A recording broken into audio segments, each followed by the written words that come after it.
الحمد للہ نحمده ونستعینه ونستغفره ونؤمن به ونتوکل علیہ ونعوذ باللہ من شرور انفسنا ومن سیئات اعمالنا من يهده الله فلا مضل له ومن يضلل فلا هادي له ونشهد ان لا اله الا الله وحده لا شريك له ونشهد أن سيدنا وسندنا ونبينا ومولانا محمدا عبده ورسوله أما بعد فأعوذ بالله من الشيطان الرجيم بسم الله الرحمن الرحيم كل نفس ذائقة الموت وقال النبي صلى الله عليه وسلم الكيس من دان نفسه وعمل لما بعد الموت صدق اللہ وصدق رسولہ النبی الکریم۔ موت جو ہے انسان پر ہر حال میں آنی ہے۔ لازمی نہیں ہے کہ انسان پر موت جو ہے بڑھاپے میں آئے، لازمی نہیں ہے کہ انسان پر موت بچپن میں آئے، لازمی نہیں ہے کہ انسان پر موت جو ہے جوانی میں آئے۔ موت کا وقت جو ہے صرف اور صرف ایک اللہ کی ذات کو پتہ ہے، باقی کسی بھی انسان کو پتہ نہیں ہے۔ تو زندگی جو ہے صرف اور صرف ایک اللہ کے ہاتھ میں ہے، انسان کے ہاتھ میں نہیں ہے۔ اس کا مشاہدہ بارہا ہم کرتے ہیں۔ آپ نے دیکھا ہوگا بہت سارے لوگ زہر پی لیتے ہیں لیکن ان کی موت کا وقت متعین نہیں ہوتا، مقرر نہیں ہوتا، اللہ تعالیٰ انہیں دوبارہ سے زندگی عطا فرماتا ہے۔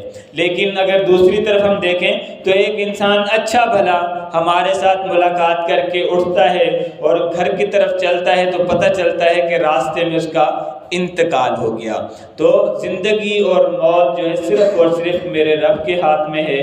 نہ انسان دنیا میں اپنی مرضی سے آتا ہے نہ اپنی مرضی سے جاتا ہے۔ جب انسان کو موت آئے گی نا، جب اس کا وقت مقررہ آ جائے گا، نہ انسان اس سے ایک گھڑی پہلے اس دنیا سے رخصت ہوگا، نہ انسان اس سے ایک گھڑی بعد دنیا سے رخصت ہوگا۔ سیکنڈ بھی، ایک سیکنڈ جو ہوتا ہے نا، وہ بھی انسان اپنی زندگی سے ایک سیکنڈ پہلے اس دنیا سے رخصت نہیں ہو سکتا اور ایک سیکنڈ بعد انسان اس دنیا سے رخصت نہیں ہو سکتا۔ جو اللہ نے وقت مقرر کیا ہے اسی وقت پر انسان کو اس دنیا سے رخصت ہونا ہے۔ اور اللہ تعالیٰ قرآن میں فرماتے ہیں کل نفس ذائقۃ الموت، ہر جاندار چیز، انسان ہو، پرندے ہوں، جانور ہوں، جنات ہوں، کچھ بھی ہو، کیڑے مکوڑے ہوں، ہر چیز کے لیے اللہ نے فرمایا ہے کہ ان کو موت کا مزہ چکھنا ہے۔ تو پھر جب یہ زندگی مختصر سی ہے تو ہمیں دنیا میں رہنا کیسے چاہیے؟ تو رسول اللہ صلی اللہ علیہ وسلم نے فرمایا کہ انسان دنیا میں ایسے رہے کن فی الدنیا کأنک غریب او عابر السبیل۔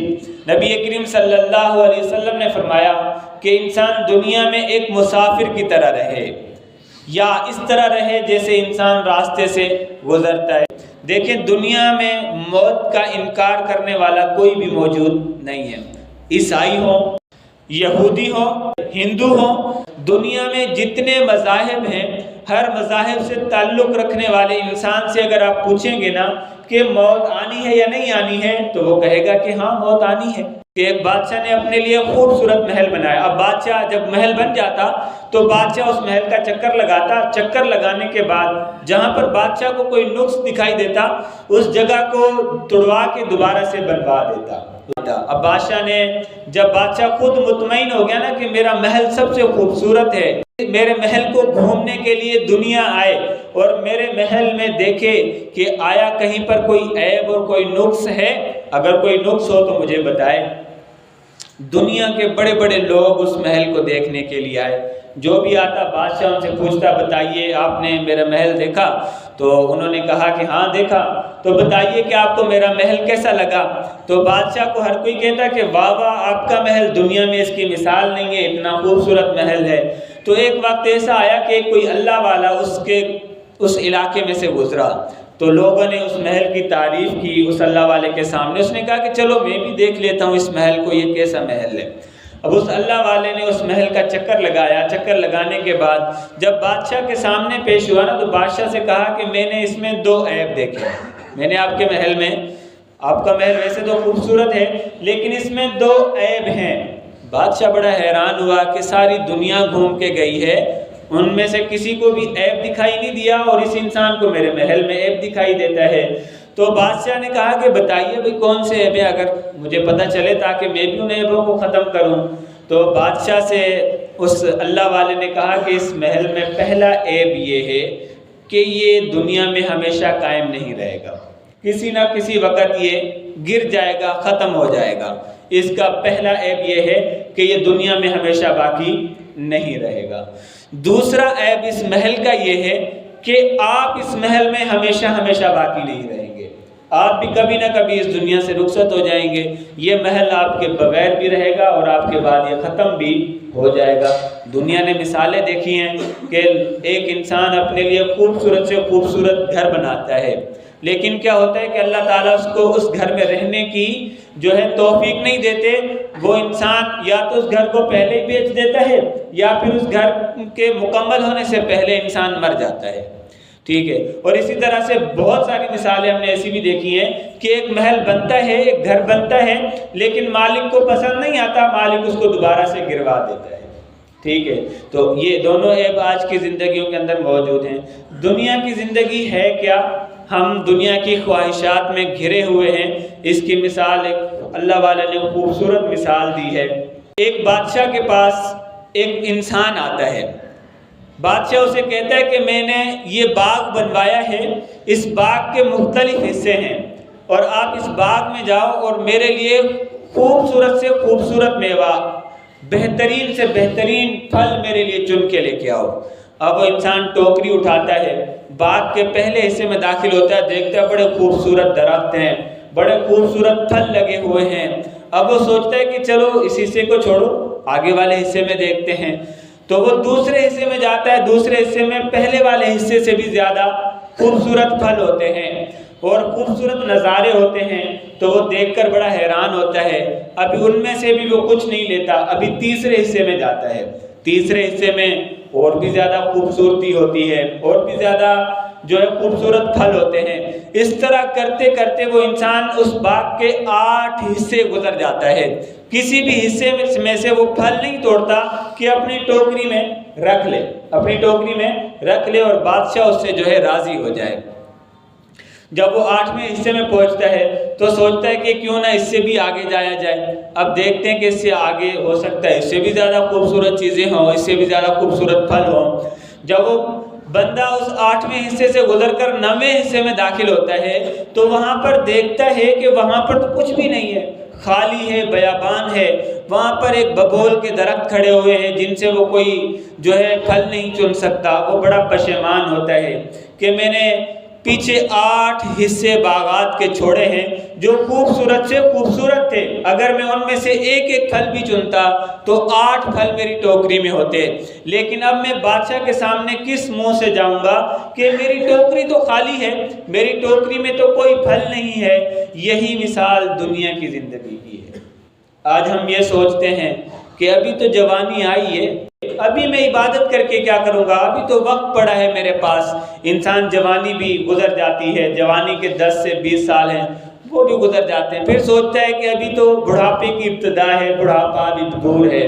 تو جیسے بڑھاپا آتا جاتا ہے، ایک وقت ایسا آتا ہے کہ انسان بالکل موت کے دہانے پہ ہوتا ہے، پھر سوچتا ہے کہ میں اللہ کو راضی کر لوں۔ اس وقت انسان کے ہاتھ میں کچھ بھی نہیں ہوتا۔ جس طرح کہ وہ انسان جو 8 حصے باغات کے گزر کر خالی ٹوکری لے کر بادشاہ کے پاس پہنچتا ہے، یہی مثال ہماری ہے کہ ہم زندگی پوری گزار دیتے ہیں۔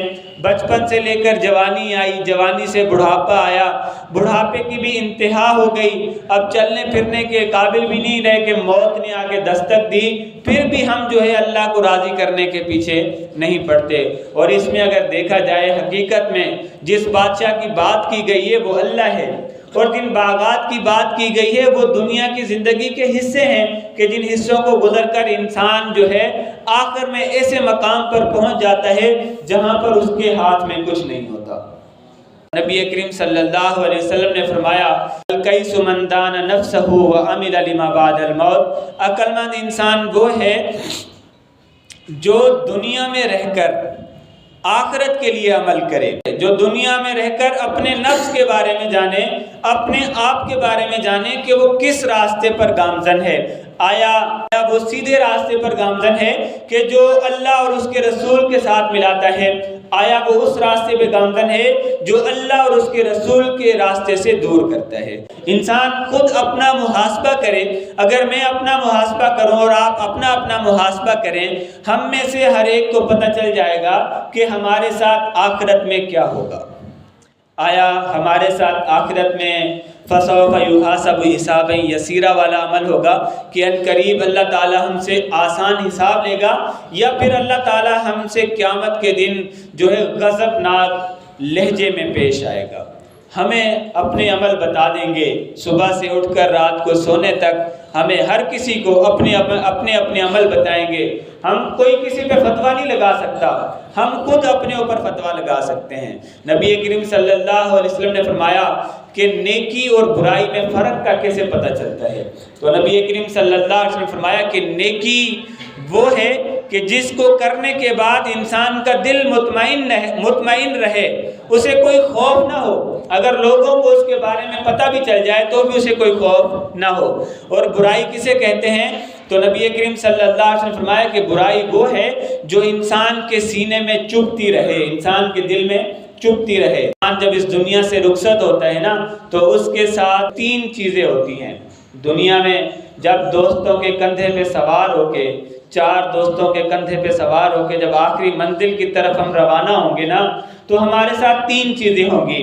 نمبر 1 ہماری اولاد ہوگی، نمبر 2 ہمارا مال و ملکیت ہمارے ساتھ ہوگا، نمبر 3 ہمارے اچھے اور برے عمل ہمارے ساتھ ہوں گے۔ اگر انسان دنیا میں اچھے عمل کرے گا زیادہ تو بھی اس کے ساتھ ہوں گے، برے عمل کرے گا زیادہ تو بھی اس کے ساتھ ہوں گے، لیکن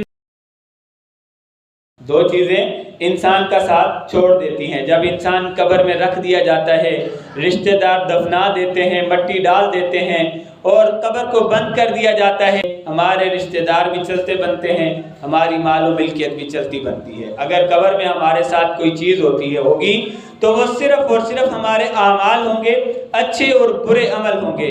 انسان سے قبر میں 3 سوال ہوں گے، تو منکر نکیر جب انسان کے پاس آئیں گے تو اللہ تعالیٰ ان کو 3 سوال دے کر بھیجے گا کہ تم نے یہ جا کر قبر میں میرے بندے سے 3 سوال کرنے ہیں۔ سب سے پہلا سوال یہ ہوگا کہ من رب کا، تیرا رب کون ہے؟ اگر ہم صرف ایک اللہ کو ماننے والے ہوں گے، اللہ کے ساتھ کسی کو شریک کرنے والے نہیں ہوں گے، نہ اللہ کی ذات میں نہ اللہ کی صفات میں کسی کو شریک کرنے والے ہوں گے، تو ہمارا جواب ہوگا کہ اللہ، میرا رب کون ہے؟ اللہ ہے۔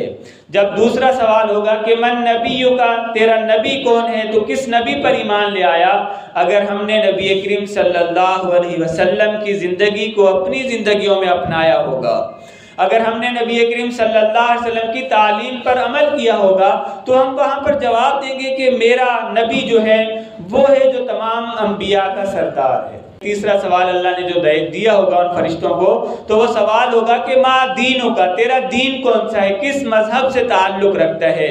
تو اللہ تعالیٰ کا وہ بندہ جس نے اپنی زندگی اسلام کے مطابق گزاری ہوگی تو وہ کہے گا کہ میرا دین جو ہے وہ اسلام ہے، میرا مذہب اسلام ہے، میں اسلام سے تعلق رکھنے والا ہوں۔ یہ 3 سوال ہوئے، انسان نے جواب دیے، اللہ تعالیٰ جو ہے جنت کی ایک کھڑکی اس کے لیے کھول دیں گے اور اس کی قبر کو تا حد نظر وسیع کر دیا جائے گا کہ انسان جہاں تک اس کی نظر جائے انسان کے لیے اتنی قبر وسیع ہو جائے گی۔ جب انسان قبروں سے اٹھیں گے اور اللہ تعالیٰ کی بارگاہ کی طرف جائیں گے، اللہ تعالیٰ کے ہاں حضور پیش ہوں گے تو پھر اللہ تعالیٰ وہاں 4 سوال کرے گا۔ پہلا سوال یہ ہوگا کہ اللہ تعالیٰ نے تمہیں جوانی دی، تم نے جوانی کہاں خرچ کی؟ اللہ تعالیٰ نے تمہیں مال دیا، تم نے مال کہاں خرچ کیا؟ اللہ تعالیٰ نے تمہیں زندگی دی، تم نے زندگی کہاں خرچ کی؟ اللہ تعالیٰ چوتھا سوال جو ہے فرمائیں گے کہ اللہ تعالیٰ نے تمہیں علم دیا تھا، تم نے اپنے علم پہ کتنا عمل کیا؟ یہ 4 سوال ہر انسان سے ہوں گے۔ جب تک انسان ان 4 سوالوں کے جواب نہیں دے گا تب تک وہ محشر کے میدان سے ہل نہیں سکتا۔ خوبصورت جنت کو حاصل کرنے کے لیے انسان کو اللہ تعالیٰ نے زندگی عطا کی ہے، تاکہ انسان دنیا میں زندگی جو ہے اللہ کے احکامات پر گزارے۔ جب انسان دنیا میں اللہ کو راضی کرے گا نا تو اللہ تعالیٰ خود بخود راضی ہو جائے گا، جیسے کہ اللہ تعالیٰ نے صحابہ کرام رضوان اللہ علیہم اجمعین کے لیے فرمایا کہ رضی اللہ عنہم ورضوا عنہ، اللہ ان سے راضی ہو گیا اور وہ اللہ سے راضی ہو گئے۔ جب ہمارے کام ایسے ہوں گے جیسے صحابہ کے تھے تو پھر اللہ ہم سے بھی راضی ہو جائے گا اور ہم اللہ سے راضی ہو جائیں گے۔ یہ تب ہوگا جب ہم اللہ کو راضی کریں گے، بنا اللہ کو راضی کیے یہ کام نہیں ہوں گے۔ اللہ تعالیٰ سے دعا کریں کہ جو کچھ سنا اللہ تعالیٰ اسے سمجھنے اور اس پر عمل کرنے کی توفیق عطا کرے۔ وآخر الدعوانا ان الحمد للہ رب العالمین۔